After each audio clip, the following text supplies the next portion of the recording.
ഒരാളെ മുന്നിലും ചെന്ന് യാചിക്കേണ്ട ഒരു അവസ്ഥ വരുത്തല്ല റബ്ബേ. ആമീൻ. ഉസ്താദിനറിയോ 13 വയസ്സിൽ ഞാൻ യതീമായതാ.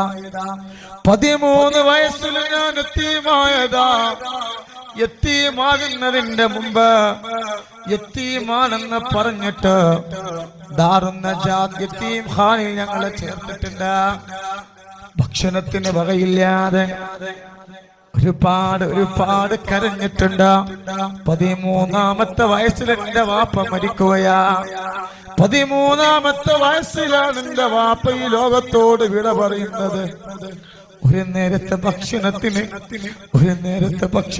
കരഞ്ഞിട്ടുണ്ട്. ഒരു കുപ്പായത്തിന് വേണ്ടി കരഞ്ഞിട്ടുണ്ട്.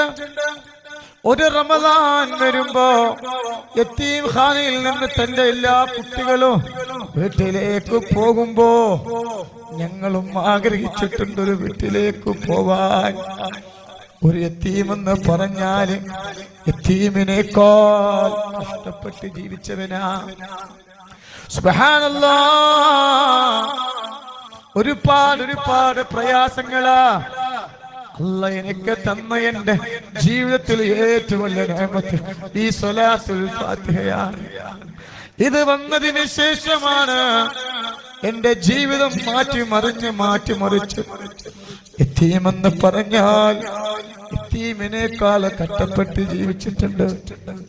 അല്ല ഒരുപാട് പെങ്ങളെ കെട്ടിക്കാൻ ഒരു വഴിയുമില്ലാതെ ഒരുപാട് ആളുകളെ അടുത്ത് ചെന്ന് തണ്ടി ചോദിച്ചിട്ടുണ്ട്.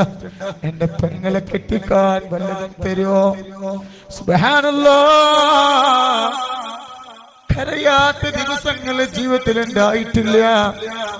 13 വയസ്സിൽ തുടങ്ങിയ കണ്ണുനീരാണ് 13 വയസ്സില്. സുബ്ഹാനല്ലാഹ്. അള്ളാന്റെ പരീക്ഷണമായിരുന്നു. അന്ന് ഞാൻ കരഞ്ഞു. ഇന്ന് അല്ല തന്ന നിഅമത്തുണ്ടല്ലോ, ചെറിയ നിഅമത്തില്ല. അന്ന് അല്ലാഹുവിനോട് തഹജ്ജുദ് നിസ്കരിച്ചിട്ടു അല്ലാഹുവിനോട് ദ്വാരക്കാറുണ്ട്. അല്ലാഹുവേ എന്റെ അവസ്ഥ ഒരു മക്കൾക്ക് കൊടുക്കല്ല റബ്ബേ. എനിക്ക് തന്ന അവസ്ഥ ഒരു മക്കൾക്ക് കൊടുക്കില്ല അല്ലാ. എന്റെ കീപ്പിട്ട 4 ചെറിയ പൈത മക്കളാണ്. സുബ്ഹാനല്ലാഹ്. ഒരുപാട് കരഞ്ഞിട്ടുണ്ട്. ഒരു വീടിന് വേണ്ടി വിഷമിച്ചിട്ടുണ്ട്. ഒരു നേരത്തെ ഭക്ഷണത്തിന് വേണ്ടി പ്രയാസം. സുബ്ഹാനല്ലാഹ്. 13ാമത്തെ വയസ്സിലാണ് യതീമാകുന്നതിന്റെ മുമ്പ് തന്നെ യതീം ഖാനയിലാണ്. നോക്കാൻ കഴിയുള്ളവരെന്ന് നോക്കിയില്ല. അന്ന് ദാരിദ്ര്യമാണ്. അന്ന് 6 മക്കളെത്തീമാണ്. 6 മക്കളെത്തീമാണ്. ഇന്ന് ഞാൻ രാജാവാണ്. എന്നാൽ ഇന്നും എല്ലാ വെള്ളിയാഴ്ചയും എന്റെ വീട്ടിലെ അവസ്ഥ പറയാറുണ്ട്. എന്റെ വീട്ടിലുണ്ടല്ലോ, എന്റെ വീട്ടിലെ അടുപ്പ് കെടാറില്ല, മേലെ കൊടുക്കാറില്ല.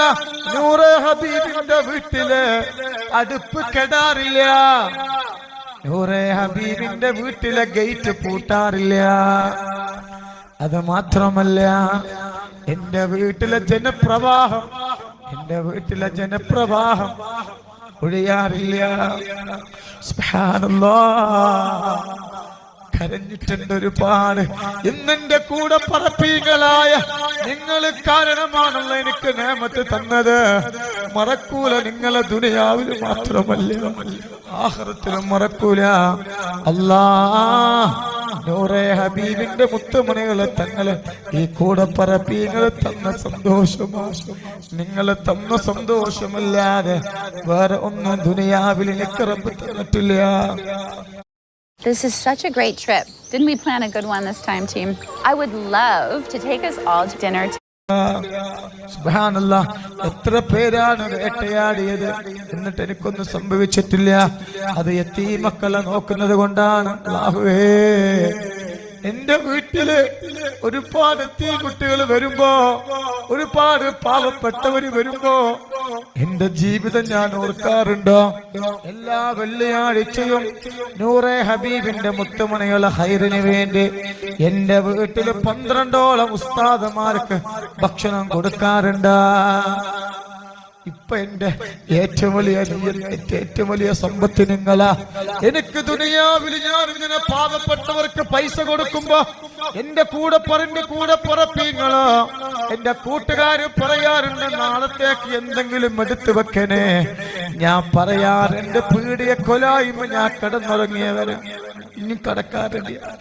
അതുകൊണ്ട് ഈ 2 സ്വലാത്തുണ്ടല്ലോ, സ്വലാത്തുൽ ഫാത്തിഹ രാവിലെ വൈകുന്നേരം, ആ സമയത്ത് ഞാൻ സന്തോഷിക്കുന്ന സന്തോഷമുണ്ടല്ലോ, അത് ചെറുതല്ല, ചെറിയ സന്തോഷമല്ല. പടച്ചവനെ, 24 ഏപ്രിൽ 28-ാം തീയതി നിങ്ങൾക്കറിയോ, എന്റെ പെങ്ങളെ കെട്ടിക്കാരുമില്ല. മണലടി പള്ളിയിൽ നിന്ന് എഴുത്ത് വാങ്ങി എന്റെ ഉമ്മയിൽ നിന്ന് കിടക്കുന്നത് കൊടക്കാട് പള്ളിയിലാണ്. എന്റെ ഉമ്മ ഒരുപാട് കരഞ്ഞിട്ടുണ്ട്, എന്റെ ഉമ്മ ഒരുപാട് സങ്കടപ്പെട്ടിട്ടുണ്ട്, എന്റെ ഉമ്മ ഒരുപാട് പള്ളി കമ്മിറ്റിയിൽ കയറി ഇറങ്ങിയിട്ടുണ്ട്. എന്റെ ഉമ്മ പറയുമായിരുന്നു, ചുവനേ വല്ലാത്ത വിധിയാണ് എനിക്കും എന്റെ മക്കൾക്കും തന്നത്. അൽഹംദുലില്ലാഹ്, അന്ന് ഞാൻ എന്റെ ഖൽബ് കൊണ്ട് പടച്ചവനെ എനിക്ക് നീ സമ്പത്ത് തന്നാ ഞാൻ ഒരുപാട് പെൺകുട്ടികളെ കെട്ടിച്ചു വിടും. അല്ലാഹു എന്റെ കയ്യിൽ ധാരാളം സമ്പത്ത് അല്ലാഹു തന്നു. 16 മക്കളെ കല്യാണമാണ്. 16 മക്കള്, അതിൽ യതീമക്കളുണ്ട്, പാവപ്പെട്ടവരുണ്ട്. അല്ലാഹു സുബ്ഹാനഹു വ തആല ചെറുപ്രായത്തിൽ അല്ലാഹു നമ്മളെ യതീമാക്കാതിരിക്കട്ടെ. ഒരാളെ മുന്നിലും ചെന്നിട്ട് കൈ നീട്ടേണ്ട ഗതികേട് ഒരാൾക്കും അല്ലാഹു തരാതിരിക്കട്ടെ. ആമീൻ. പെട്ടെന്ന് യാസീനോദ് പെട്ടെന്ന് ഇൻഷാ അല്ലാഹ് കേട്ടോ. ഞാൻ വല്ലാതെ കരഞ്ഞു പോയി. അല്ലാഹു എന്റെ നൂറേ ഹബീബ് യാസീനോദ് സമയം ഉണ്ടല്ലോ അല്ലെ, 10 മിനിറ്റ് പോരെ. അല്ലാഹു കേട്ടോ, ഇന്ന് അൽഹംദുലില്ലാഹ് അല്ലാഹു ഇന്നും എനിക്ക് തുണി കുപ്പായക്കായിട്ട് ഇന്ന് ആളുകൾ ഇവിടെ വന്നു. അല്ലാഹു സുബ്ഹാനഹു വ തആല എന്നെ സഹായിക്കുന്ന സ്നേഹിക്കുന്ന ഒരുപാട് ആളുകളുണ്ട്. അവർക്ക് അല്ലാഹു ഹബീബായ മുത്തുനബിന്റെ കൂടെ സ്വർഗ്ഗത്തിൽ പോകാൻ ഭാഗ്യം അല്ലാഹു നൽകട്ടെ. ദുനിയാവിൽ ഒരുപാട് സമ്പത്ത് അല്ലാഹു നൽകട്ടെ. ഇന്ന് ഉച്ചക്ക് ജുമാ കഴിഞ്ഞപ്പോ വളാഞ്ചേരിയിൽ നിന്ന് നോമ്പ് നോറ്റിട്ട് ഒരു ഉമ്മയും മോളും ഡ്രസ്സുമായി കാത്തു കണ്ടപ്പോ കൽബ് പൊട്ടി. അവർ തരുന്ന സ്നേഹം എത്ര പേരാ പൈസ കൊണ്ട് തരും. എല്ലാരോടും പറയും, അല്ലാഹു എല്ലാവർക്കും അല്ലാഹു സമ്പത്ത് കൊടുക്കട്ടെ. ആമീൻ. എന്റെ ജീവിതം ഒരു കഥയാ. എന്റെ ജീവിതം ഒരാളും ഞാൻ പറ്റിച്ചിട്ടില്ല. ഹറാമായി ഇന്നും ഒരാളിനെ സമ്പാദിച്ചിട്ടില്ല. അല്ലാഹു ഒരു തവണ ഞാൻ ഉംറക്ക് പോകാൻ ആഗ്രഹിച്ചു. ഇപ്പൊ ഞാൻ ഒരു വർഷത്തിൽ 4 തവണ പോകുന്നുണ്ട്. അതൊക്കെ എന്റെ റബ്ബ് തന്നതാ. അല്ലാഹ് എന്റെ കൂടെ പറപ്പിങ്ങൾക്ക് എനിക്ക് തന്നതുപോലെ നിഅമത്ത് നൽകണേ അല്ലാഹ്. ഇൻഷാ അല്ലാഹ് നമ്മൾ മൺമറഞ്ഞപ്പോൾ അവർക്ക് എല്ലാവർക്കും ഒരു യാസീൻ പെട്ടെന്ന് ഉസ്താദ് ഇൻഷാ അല്ലാഹ് ഓതും. ഇലാ ഹളറത്ത് റൂഹി നബിയനാ വ ഹബീബിനൽ മുസ്തഫ മുഹമ്മദിൻ സല്ലല്ലാഹു അലൈഹി വസല്ലം. അൽ ഫാത്തിഹ.